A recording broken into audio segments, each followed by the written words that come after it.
காத்து ஊத காத்து சுத்தும் கடலு கரைய பார்த்து சத்தியமா கோயில் கொண்ட சுப்பையா எங்க குப்பத்துக்கு குல விளக்கு நீ ஐயா.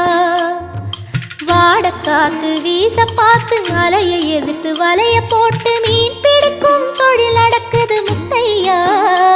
கரை மீண்டு வர காவல் உந்தன் வேலையா. திருச்செந்தூர் ஆண்டவனே வேல் முருகா தினம் உனக்கு நன்றி சொல்வோம் மால் மருகா. திருவடியில் தவம் இருப்போம் திருமுருகா. தீப்பெழுது நலமெனவே வடிவழகா.